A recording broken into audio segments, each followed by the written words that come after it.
Fala pessoal, tudo bem? Então, como eu havia dito, eu estou fazendo para nós aqui hoje a nossa aula e hoje nós vamos falar de sistemas de partículas, tá certo? Para que é isso? Para que a gente estuda isso? Sistema de partículas, imagino que eu tenho um dado sistema que ele é complexo, ou seja, tem muitas partículas e arranjadas de formas aleatórias, né?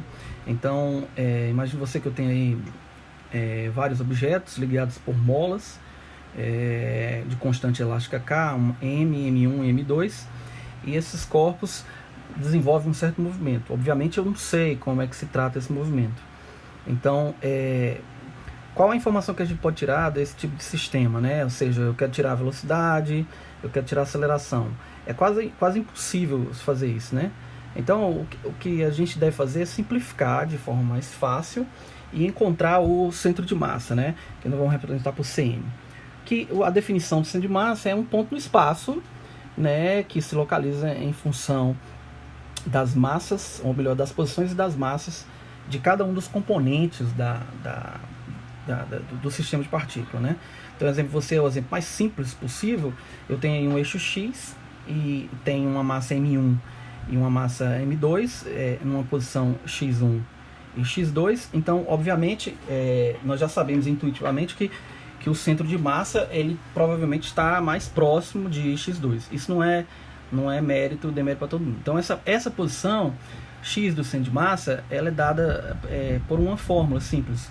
Então basta eu fazer o somatório de todas as massas em função das posições e dividir pela soma das massas, né? Então aí o centro de massa seria M1 X1 mais M2 X2 dividido pela soma das massas, tá certo?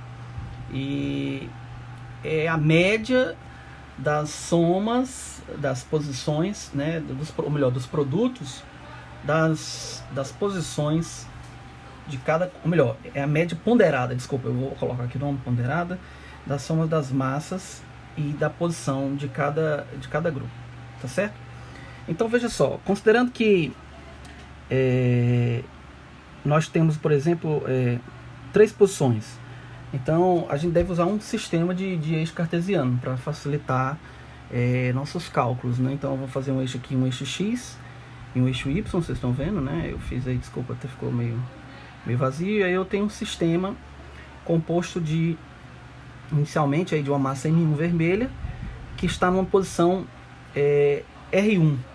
R1 é um vetor que mostra a posição da origem, né? Então, eu tenho aqui a origem do meu sistema, até uma posição M1, até uma massa M1. Então, o outro corpo ele está numa posição R2 da origem do sistema cartesiano até a massa M2. Então, eu tenho um vetor que liga, obviamente não é mais X, né? No caso unidimensional agora, esse vetor é o vetor R de 1 para 2. Então, eu tenho um vetor que liga as posições de R1 e 2. Eu posso ver isso vetorialmente falando. Se todo polígono eu somar o mesmo sentido, fica fácil ver que a soma é igual a zero. Então, se eu somar R1 mais R2, mas para eu voltar para a origem, eu tinha que ser menos R2. Então, R1 mais R12 menos R2 é igual a zero. Então, eu chego à conclusão que R12 é R1 menos R2, tá certo? Ou seja, a subtração. E o centro de massa, obviamente, como a gente viu na parte anterior, vai estar mais próximo de alguma dessas massas. Então eu estou colocando uma posição, supondo que M1 seja maior. Então esse vetor centro de massa, ele é um vetor que sai da origem do sistema, né, a origem do sistema, até a posição média, média ponderada no caso, entre as duas massas, certo? Esse vetor sai o produto de R1 vezes M1 mais R1 vezes 2. Deixa eu ver se ficou claro aqui na seção anterior que o vetor, o centro de massa é R1 somatório de RI MI sobre o somatório de todas as massas, que a gente pode abreviar isso aqui a gente pode abreviar esse elemento aqui para Mzão, que seria a soma das massas, tá certo, pessoal? A prova disso aí não é difícil, eu vou deixar como atividade para vocês. Eu tenho aqui o vetor R2 e o vetor R1 e o vetor R12. que está ligado entre eles, e o vetor, que eu vou fazer de outra cor aqui, o vetor centro de massa. O vetor centro de massa, ele é um vetor que liga a posição, a origem, no caso aqui, né? A origem até uma posição qualquer. Esse vetor R centro de massa tá aí. Eu tenho que provar o seguinte, que um vetor que sai do centro de massa até a posição R1, esse vetor que eu fiz aí de roxo, ele é paralelo ao vetor R12, ou seja, esse vetor R roxo, linha, vou chamar de R. A prova é provar que R12 ele é paralelo a R', tá certo? Então, como eu disse, você vai ficar para casa, é interessante fazer, porque pode ser que eu cobre na prova, tá certo? Então não deixe de fazer não. Eu vou até colocar logo aqui que vai estar na prova, certo? Prova. Então não deixe de fazer. Certo? Não é difícil, na internet tem, nos livros tem, você vai conseguir ver vários locais, tá certo? Tudo bem? Bem, continuando, então a gente pode generalizar que para um sistema de muitas partículas, né? Eu tenho muitas partículas aqui, M1, M2, M3, M4 e reticências, infinitas partículas, e aqui meu eixo, meu sistema de coordenadas cartesianas, a origem, e cada massa tem a sua posição.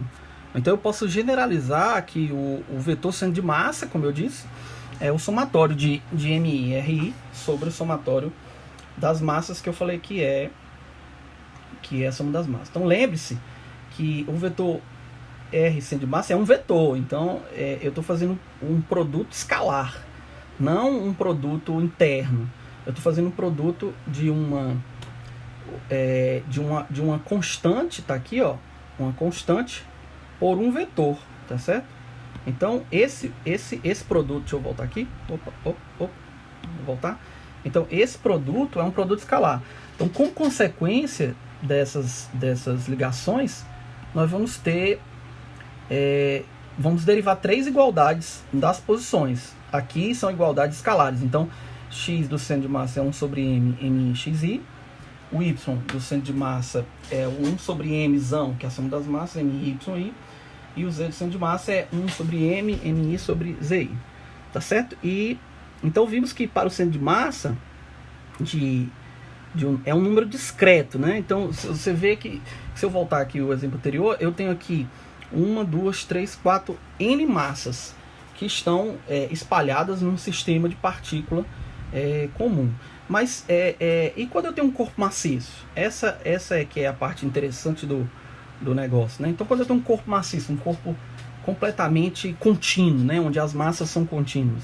Então esse aqui é o detalhe. Então eu tenho meu centro de massa, ou melhor, eu tenho aí meu eixo coordenado, e eu tenho aí, por exemplo, um corpo qualquer, irregular, e eu vou escolher dentro dele um infinitesimal, eu estou desenhando de vermelho, acho que está claro para ver, um infinitesimal dm de massa, né? Então assim, eu estou pegando uma massazinha infinitesimal. Vocês lembram quando eu falando de trabalho, eu derivei a expressão da integral mostrando as pequenas faixas de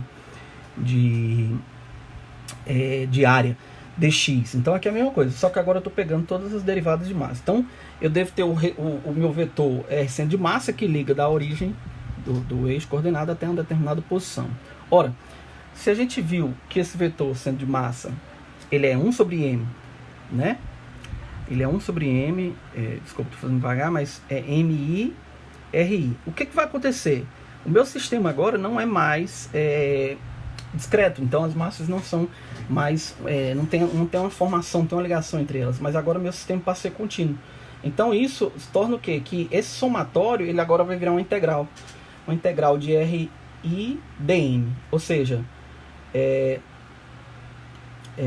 esse vetor centro de massa, ele agora é determinado por 1 sobre a massa ponderada, por isso que é ponderada, da integral de Rm dm. Então, o grande problema, a grande sacada dos problemas que virão nas próximas aulas, eu sei que essa aula foi curta, mas a grande sacada é tentar relacionar, de alguma forma, esse Rm com esse dm. Então, a gente vai ter que encontrar formas de verificar como o R é em função da massa, para que a gente consiga resolver essa integral, tá certo, pessoal? Eu espero que tenha ficado entendido. Na aula de quarta-feira eu vou explanar isso mais rapidamente e vou fazer o caso mais simples, que é o caso da barra delgada, onde a largura é muito maior do que o comprimento, tá certo? Eu espero que vocês tenham entendido. O legal dessa aula, quem já foi meu aluno sabe que eu gosto de fazer muito assim, mesmo sendo uma aula curta, mas a vantagem é que você pode voltar, pode verificar e aproveitar aí a cada momento, tá certo? Um grande abraço e boa semana pra gente. Até mais.